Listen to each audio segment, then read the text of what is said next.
monsieur, bonsoir et bienvenue au 19h de ce 22 mai. À la une de l'actualité, le président de la République au Portugal pour une visite d'État de 2 jours qui s'inscrit dans le cadre du renforcement des relations d'amitié historique et de bon voisinage entre les deux pays.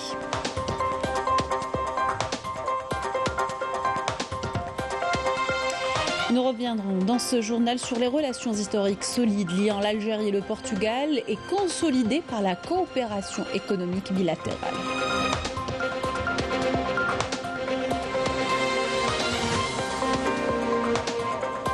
Le droit du peuple palestinien en retour dans ses terres et à l'autodétermination réitérée à l'occasion de la conférence internationale en commémoration du 75e anniversaire de la Nakba abritée par Alger.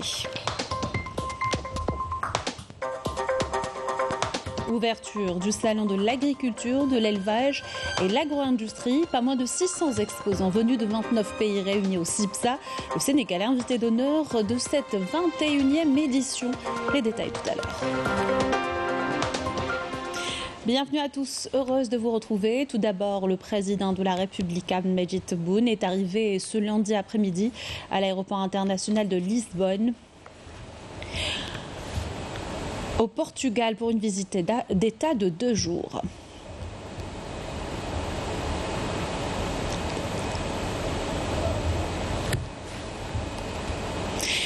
Le président de la République est accompagné d'une importante délégation ministérielle lors de cette visite qui s'inscrit dans le cadre du renforcement des relations d'amitié historique, de coopération et de bon voisinage entre les deux pays et vise à ouvrir de nouvelles perspectives et à étendre ces relations au mieux des intérêts des deux peuples voisins.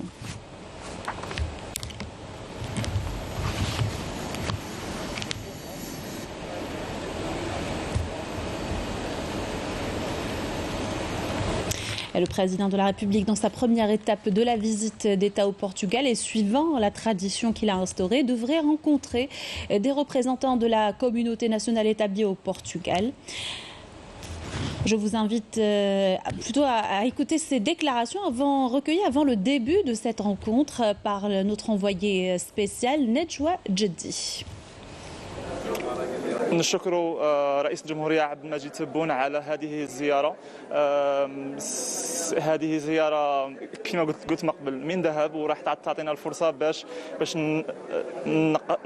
نطرحوا الأسئلة تاعنا. اليوم يكون عندنا الفرصة أن نلتقي برئيس الجمهورية شخصيا، تعطينا نظرة أقوى وأكثر يعني وضوحا لرؤية رئيس الجمهورية لمشروع الجزائر الجديدة. وهذه المبادرة التي قام بها السيد رئيس الجمهورية من أجل سماع انشغالات المواطنين هي أو الجالية الجزائرية هنا في البرتغال هي شيء حسن جدا.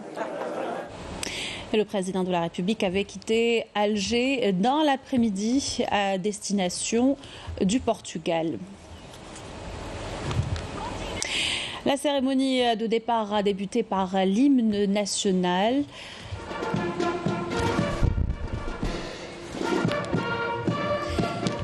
Après le salut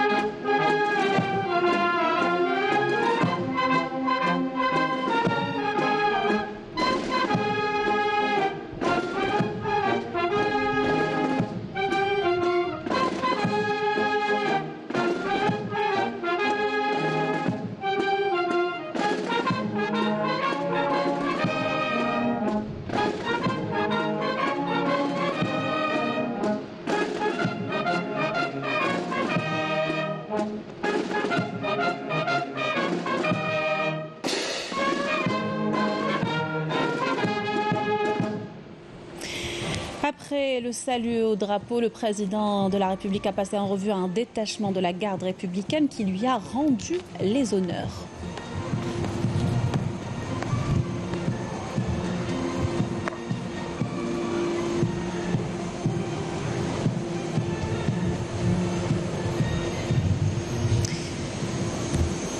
Le président a été salué à son départ à l'aéroport international Houari Boumediene par le Premier ministre Ayman Ben Abdelrahman, le général d'armée Saïd Chengriha, chef d'état-major de l'ANP, et le directeur de cabinet à la présidence de la République, Mohamed Nadir El-Arbaoui.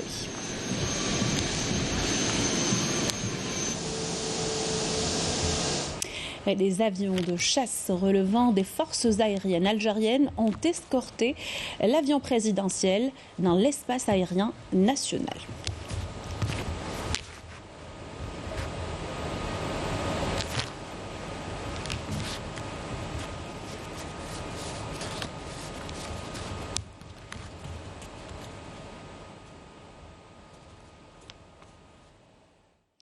Voilà, donc c'est au départ du président de la République vers le Portugal pour une visite de 2 jours.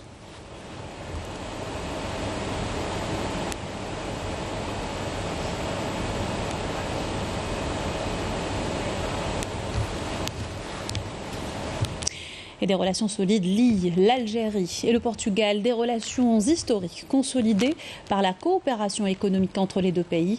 Najwa Jeddi et Amal Bouarba pour les détails. Le Portugal, l'un des partenaires stratégiques sur lequel mise l'Algérie dans la péninsule ibérique. Historiquement, les deux pays entretiennent des relations profondes, illustrées notamment par le rôle important joué par l'Algérie dans le processus de démocratisation du Portugal et son soutien à l'opposition démocratique contre la dictature. En 1975, une convention a été signée à Alger proclamant l'indépendance de plusieurs pays africains colonisés par le Portugal. Les deux pays ne sont pas uniquement liés par leur histoire, mais aussi par leur présent qui ouvre des perspectives prometteuses de coopération à tous les niveaux.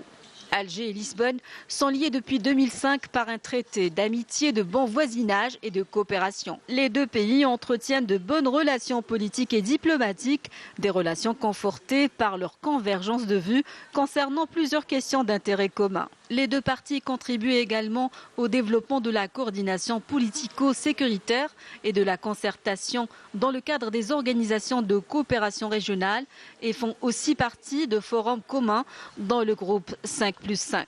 Sur le plan économique, les deux pays veulent donner un nouvel élan à la coopération bilatérale pour toucher différents secteurs à la mesure des potentialités dont ils disposent. Le volume des exportations vers le Portugal se situe autour de 1,1 milliard $, alors que la valeur des importations avoisine les 300 millions $.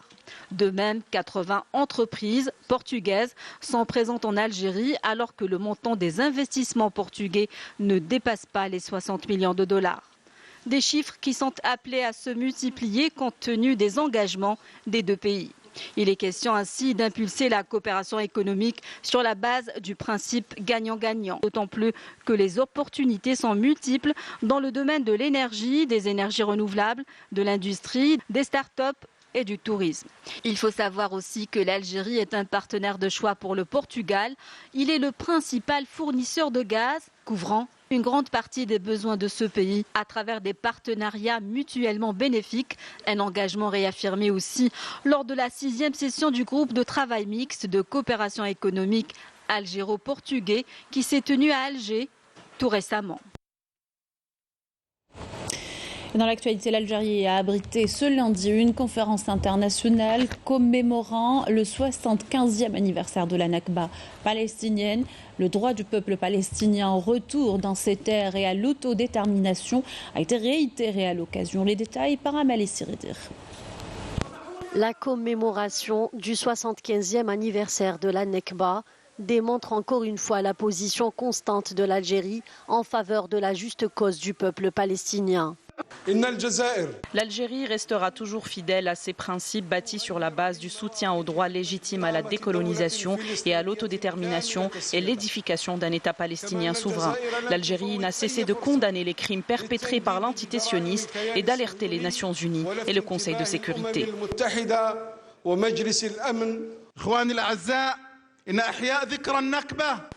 Mes chers frères, la commémoration de la Nakba en Algérie est une initiative sans précédent et grâce à ce genre d'action, elle réaffirme son soutien indéfectible à la Palestine. Merci l'Algérie.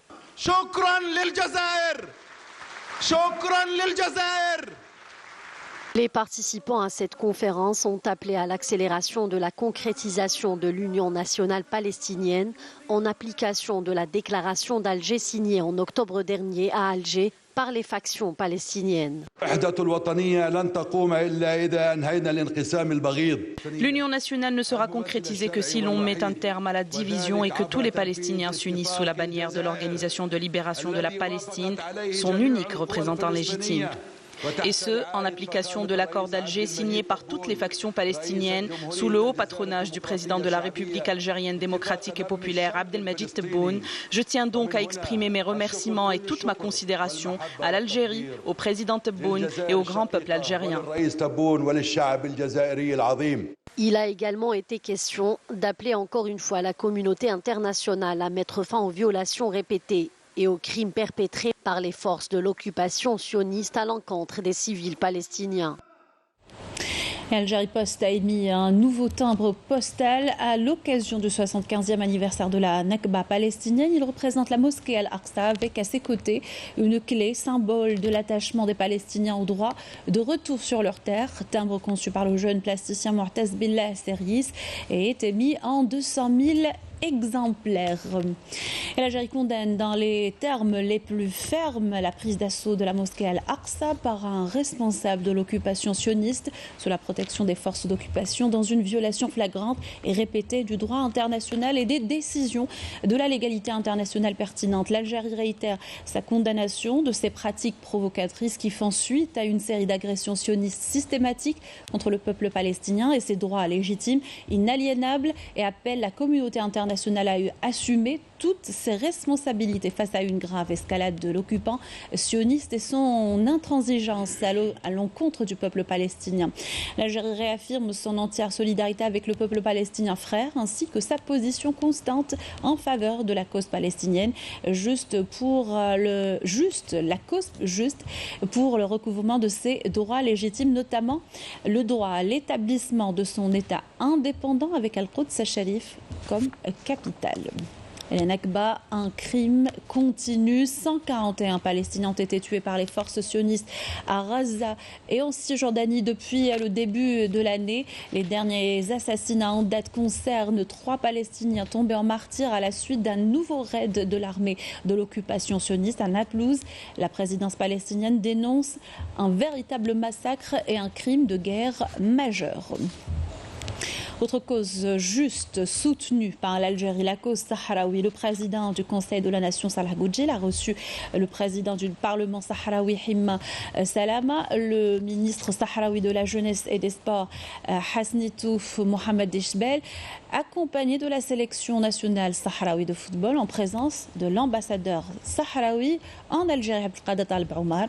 Goudjil et Hamma ont exprimé leur satisfaction quant au niveau des relations historiques excellentes liant les deux pays et qui sont caractérisées par une parfaite concordance dans les points de vue dans tous les dossiers et questions d'intérêt commun, et ce à la lumière des fortes relations entre les présidents des deux pays. De son côté, le président de l'Assemblée populaire nationale, Brahim Bouralia, a reçu le président du Conseil national sahraoui et la délégation qui l'accompagne en présence de l'ambassadeur de la race en Algérie, Abdelkader Al-Boumar. Le chef de la délégation sahraoui a exprimé son souhait dans le renforcement de l'échange de compétences et expériences, notamment de ce qui est de la formation des députés sahraouis dans le domaine de la législation. On ouvre un volet économie avec la 6e édition du Salon national de la sous-traitance inversée, ouverte ce lundi sous le signe de l'Open Innovation, avec comme objectif principal de tisser des liens entre les grandes entreprises et les PME. Le but, valoriser le partage d'expériences et favoriser les échanges commerciaux. Le compte rendu de Raouf Hamouche. Une technologie destinée à sauver des vies.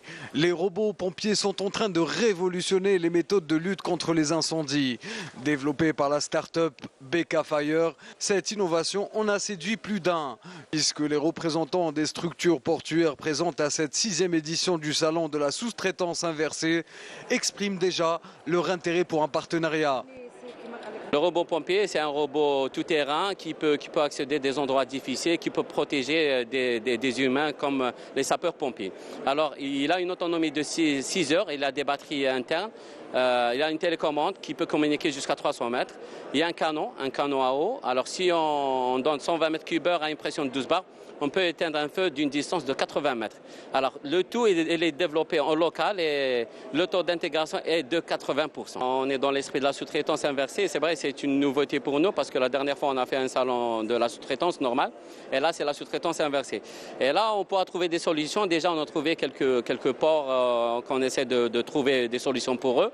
Mais je pense là, déjà, entre nous, entre exposants, on pourra travailler. Dans le cadre de la sous-traitance inversée, ce sont les grandes entreprises qui exposent et les petites et moyennes entreprises qui viennent à leur rencontre. L'objectif ultime est d'augmenter l'intégration de leur production. Le Sanist 2023 revient après 4 années d'absence, avec cette année la participation de 80 exposants dans de grands groupes industriels publics et privés et pour la première fois la participation de start-up. Déjà on a des partenaires qui sont déjà avec qui on travaille, et il y a d'autres aussi. Aujourd'hui on a pu avoir d'autres partenaires.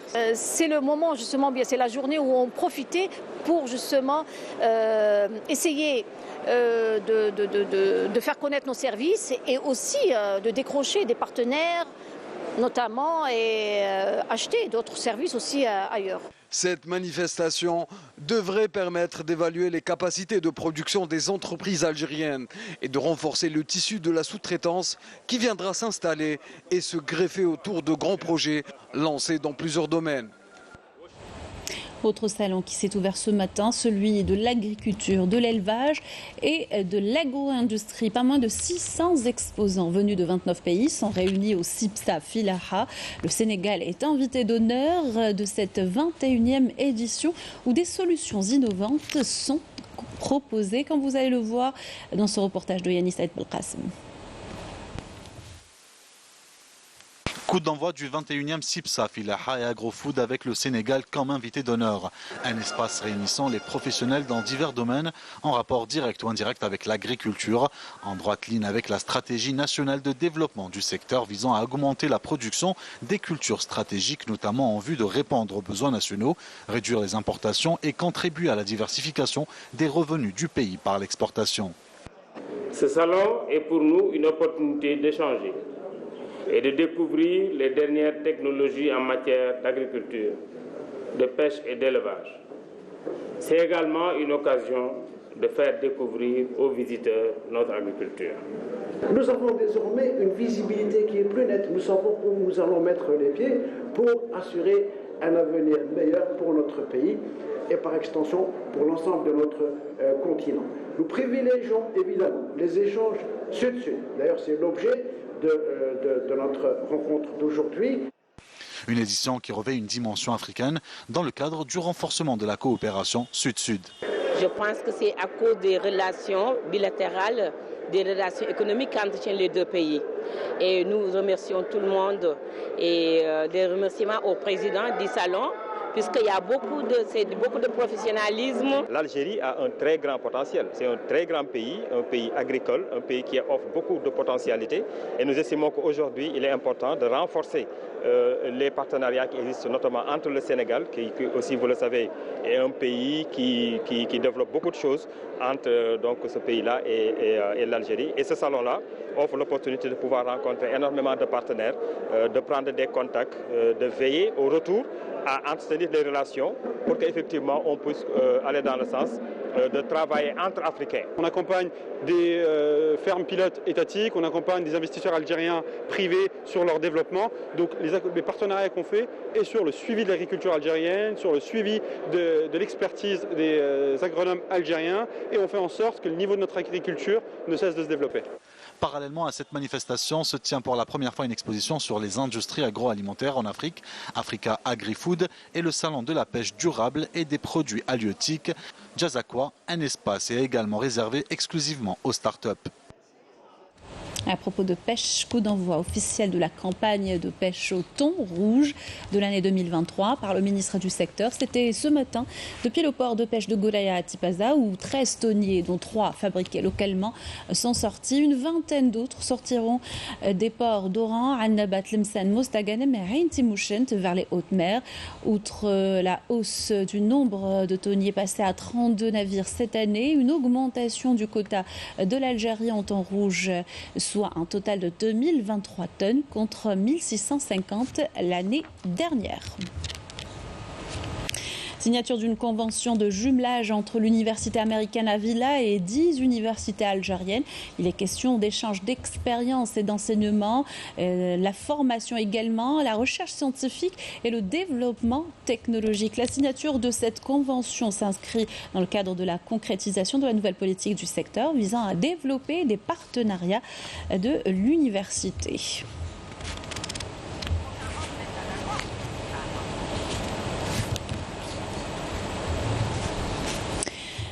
À l'étranger, le Marzen de nouveau cité dans une affaire de corruption. Il est soupçonné d'être impliqué dans l'achat de 10 000 votes par correspondance à Melilla pour tenter d'accroître l'influence et la présence d'un parti dans le gouvernement de cette ville autonome. C'est le site espagnol El Confidencial qui révèle cette nouvelle dérive.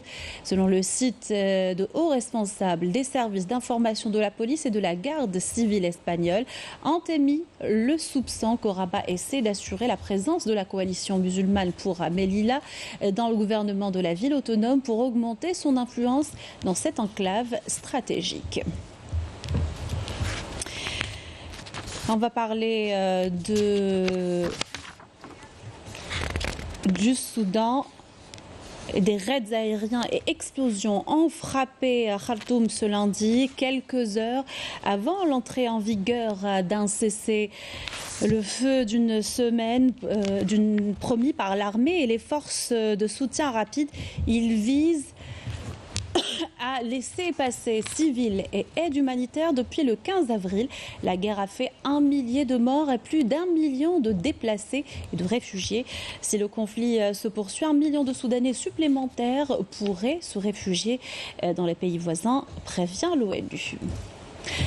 Retour dans le pays et direction la ville des Roses pour vous faire découvrir le quartier des Douiret, un lieu chargé d'histoire avec ses bâtisses remontant au XVIe siècle. Faliel Hamdi nous raconte ses maisons particulières et son architecture similaire à la Casbah d'Alger. Reportage. 5 siècles d'existence.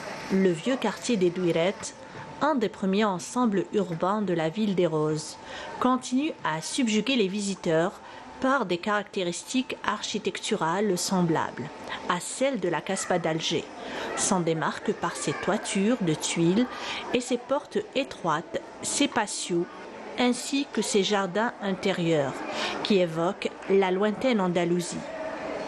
Le Douiret de Blida, c'est une construction entièrement en pisé. Alors qu'au niveau de la Casbah, c'était beaucoup plus d'une construction en briques rouges, où là Et donc le cachet diffère à ce niveau-là, mais il est au même titre que la Casbah, que toutes les Casbahs et que toutes les médinas du Maghreb, de toutes les manières. Donc il se fait former de Kouas d'arcades et de Oustadar.